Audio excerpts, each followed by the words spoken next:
جب میں 4 سال کا تھا تو مجھے لگتا تھا کہ میرا ابو دنیا کے سب سے بہترین انسان ہے۔ جب 6 سال کا ہوا تو مجھے یقین تھا کہ ابو سب کچھ جانتے ہیں، انہیں ہر چیز کا علم ہے۔ جب 10 سال کا ہوا تو مجھے لگتا تھا کہ ابو اچھے تو ہیں، بس ذرا غصے کے تیز ہیں۔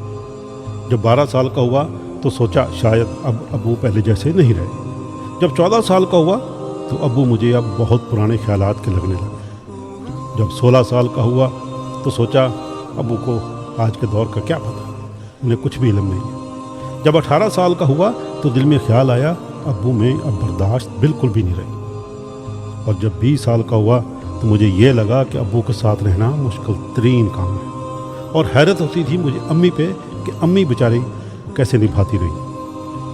اور جب 25 سال کا ہوا تو لگتا تھا کہ ابو کو میری ہر بات پہ اور میرے ہر کام پہ اعتراض ہے۔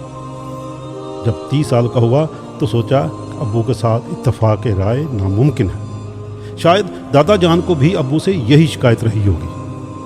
پھر جب 40 سال کا ہوا تو محسوس ہوا کہ ابو نے ہماری پرورش بہت اصولوں سے کی تھی، اور میں بھی اپنے بچوں کو اب ایسا ہی بنانا چاہتا ہوں۔ جب 45 سال کا ہوا تو بڑا تعجب ہوا کہ ابو نے ہم سب کو کیسے سنبھالا تھا۔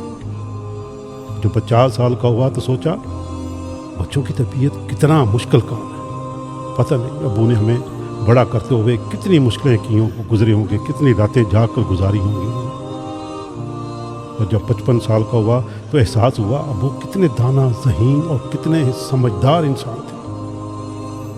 اور جب 60 سال کا ہوا تو دل سے نکلا ابو واقعی سب سے اچھے تھے۔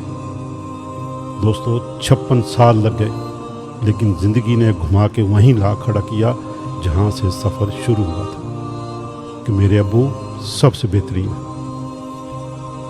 دوستو آئیے جب تک ہمارے ماں باپ زندہ ہیں ان سے محبت کریں، ان کی خدمت کریں، دل دکھانے والے نہ بنیں۔ یہ وقت بہت بے رحم ہے، کل کو صرف یادیں رہ جائیں گی۔